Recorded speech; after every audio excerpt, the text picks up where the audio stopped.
जय माता दी। गुप्त नवरात्रि के दूसरे दिन हम प्रवेश कर रहे हैं ब्रह्मांड के उस रहस्य में जिसे शून्य कहा जाता है। आज बात होगी दूसरी महाविद्या मां तारा की। क्या आप जानते हैं कि जब भगवान शिव ने समुद्र मंथन के दौरान हलाहल विष पिया था, तब उन्हें उस मृत्युतुल्य कष्ट से किसने बचाया था? और क्यों मां तारा को तारने वाली मां कहा जाता है? ब्रह्मांड का वो कोना जहां प्रकाश भी जाने से डरता है, जहां समय थम जाता है और जहां केवल मृत्यु का सन्नाटा होता है, वहीं से शुरू होती है आज की गाथा। दोस्तों, गुप्त नवरात्रि का दूसरा दिन एक ऐसी शक्ति को समर्पित है जो काल के भी पार है, जिन्हें दुनिया मां तारा के नाम से जानती है। लेकिन क्या आपने कभी सोचा है कि मां काली की तरह दिखने वाली ये देवी उनसे अलग क्यों है? क्यों इन्हें तारिणी कहा जाता है? आज की ये कथा सिर्फ एक कहानी नहीं, आपके जीवन के हर संकट को काटने वाला एक गुप्त मंत्र है। कल्पना कीजिए, समुद्र मंथन चल रहा है। देवता और असुर अमृत की चाह में मथानी चला रहे हैं, लेकिन अचानक समुद्र की गहराइयों से अमृत नहीं बल्कि हलाहल नाम का कालकूट विष निकलता है। ये कोई साधारण विष नहीं था। इसकी गंध से देवता मूर्छित होने लगे, इसकी ज्वाला से 10 दिशाएं काली पड़ने लगीं। ऐसा लगा मानो पूरी सृष्टि अभी भस्म हो जाएगी। समय के पीछे चलते हैं, जब समुद्र मंथन हो रहा था, मंदराचल पर्वत घूम रहा था, वासुकी नाग की फुफकार थी। अचानक समुद्र की कोख से एक नीला धुआं उठा। ये हलाहल विष था। इसकी एक बूंद पूरी सृष्टि को राख करने के लिए काफी थी। जब देवता और दानव अपनी जान बचाकर भागने लगे, तब महादेव आगे आए। उन्होंने ब्रह्मांड की रक्षा के लिए उस विष का प्याला पी लिया। यहाँ आता है पहला रहस्य। विष पीते ही महादेव का कंठ नीला पड़ा। वो नीलकंठ तो कहलाए, लेकिन उस विष की ज्वाला इतनी भयानक थी कि महादेव का दिव्य शरीर जलने लगा। उनके शरीर का तापमान बढ़ने लगा। उनके नेत्र क्रोध और पीड़ा से लाल हो गए। महादेव तांडव करने की स्थिति में आ गए। यदि महादेव उस समय तांडव करते तो ब्रह्मांड नष्ट हो जाता। तभी शून्य से एक गर्जना हुई। मां आदिशक्ति ने एक नया रूप धारण किया। घनघोर नीला रंग, बिखरे हुए बाल और आंखों में ब्रह्मांड जैसी गहराई। यह मां तारा थीं। लेकिन यहां जो हुआ वो रोंगटे खड़े कर देने वाला है। मां तारा ने महादेव की पीड़ा देखी तो उनका ममतामयी हृदय तड़प उठा। उन्होंने एक अद्भुत लीला रची। मां तारा ने महादेव को एक नन्हे बालक का रूप दे दिया और स्वयं माता के रूप में उन्हें अपनी गोद में उठा लिया। जिस देवी के हाथ में संहार की तलवार थी, उसी देवी ने महादेव को अपना अमृत रूपी दूध पिलाया। जैसे जैसे महादेव ने वो दूध पिया, उनके भीतर की विष की ज्वाला शांत होती गई। एक मां ने आज अपने ही स्वामी को जीवन दान दिया था। यह दृश्य इतना भावुक था कि स्वर्ग से देवताओं की आंखों में भी आंसू आ गए। लेकिन भक्तों, मां तारा का रहस्य यहाँ खत्म नहीं होता। मां तारा को शव शिवा कहा जाता है। वे जलती हुई चिताओं के ऊपर विराजमान होती हैं। क्यों? रहस्य यह है कि मां तारा हमें सिखाती हैं कि ये शरीर मिट्टी है। वे श्मशान की अधिष्ठात्री हैं, क्योंकि वे वहां रहती हैं जहां कोई नहीं जाना चाहता। उनके हाथ में एक कैंची है। क्या आप जानते हैं क्यों? ये कैंची किसी का गला काटने के लिए नहीं, बल्कि भक्त के मोह, माया और अज्ञान के बंधनों को काटने के लिए है।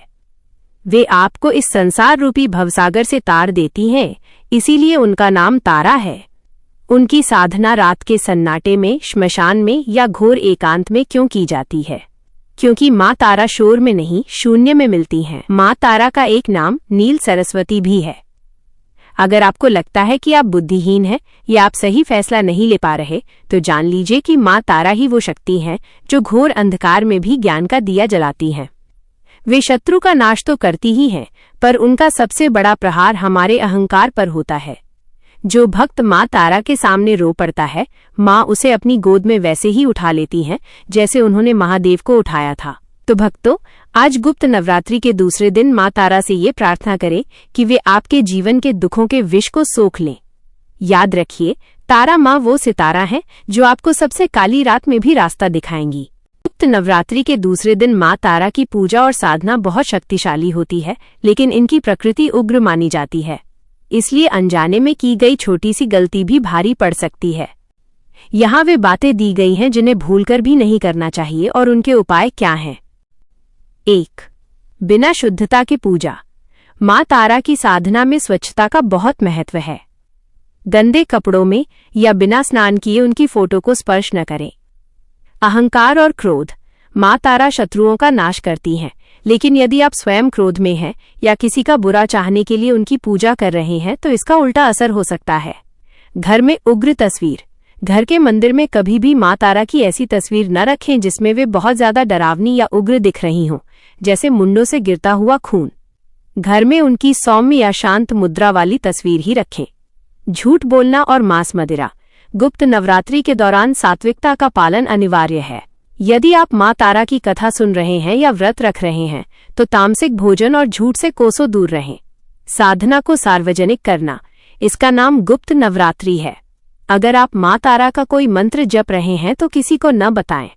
ढिंढोरा पीटने से पूजा का फल शून्य हो जाता है। अगर आप माँ तारा का आशीर्वाद पाना चाहते हैं और संकटों से मुक्ति चाहते हैं तो ये उपाय करें। नीले रंग का प्रयोग। माँ तारा को नीला रंग अत्यंत प्रिय है। उन्हें नीले रंग के फूल जैसे अपराजिता अर्पित करें। पूजा के समय संभव हो तो नीले या सफेद रंग के वस्त्र पहनें। शत्रु बाधा दूर करने के लिए, यदि कोई गुप्त शत्रु आपको परेशान कर रहा है तो एक कागज पर उसका नाम लिखकर माँ तारा के चरणों में रखें और ह्रीं स्त्री हूं फट मंत्र का शांत मन से जप करें। बाद में उस कागज को जल प्रवाह कर दें। आर्थिक तंगी के लिए माँ तारा को नील सरस्वती भी कहते हैं। उन्हें सफेद चावल में थोड़ा सा घी मिलाकर भोग लगाएं। इससे बुद्धि बढ़ती है और धन के मार्ग खुलते हैं। अक्षोभ्य शिव का ध्यान। माँ तारा की पूजा तब तक पूरी नहीं होती जब तक आप उनके मस्तक पर विराजमान अक्षोभ्य शिव को प्रणाम नहीं करते। पूजा शुरू करने से पहले भगवान शिव का ध्यान जरूर करें। अगर गलती हो जाए तो क्या करें? क्षमा प्रार्थना। इंसान गलतियों का पुतला है। अगर पूजा में कोई कमी रह जाए तो अंत में ये जरूर बोलें, हे माँ तारा, मैं अज्ञानी हूँ, पूजा की विधि नहीं जानता। जाने अनजाने में हुई मेरी गलतियों को क्षमा करें और मुझे अपनी संतान मानकर अपनी शरण में ले। तो मेरे प्यारे भक्तों, ये थी द्वितीय महाविद्या, माँ तारा की वो दिव्य और रहस्यमयी गाथा जो हमें सिखाती है कि चाहे जीवन में कितना भी गहरा विष यानी दुख क्यों न आ जाए, एक माँ हमेशा अपने बच्चों को तारने के लिए तैयार खड़ी होती है। अक्सर हम दुनिया के शोर में इतने खो जाते हैं कि उस परम शक्ति को पुकारना भूल जाते हैं जो हमारे भीतर ही वास करती है। माँ तारा का नीला स्वरूप हमें ये याद दिलाता है कि जैसे रात के घनघोर अंधेरे में एक चमकता हुआ तारा रास्ता दिखाता है, वैसे ही माँ तारा आपकी बुद्धि और विवेक बनकर आपको हर मुश्किल से बाहर निकाल लाएंगी। एक विशेष संदेश। आज की रात जब आप सोएं तो बस एक पल के लिए अपनी आंखें बंद करके माँ तारा का ध्यान करें और अपने वो सारे कष्ट उनके चरणों में छोड़ दें जो आपको रात भर सोने नहीं देते। विश्वास मानिए, माँ की ममता महादेव के कष्ट को शांत कर सकती है। तो आपकी चिंता तो बहुत छोटी चीज है। कल गुप्त नवरात्रि का तीसरा दिन है, वो दिन जब हम बात करेंगे तीसरी महाविद्या माँ त्रिपुर सुंदरी की।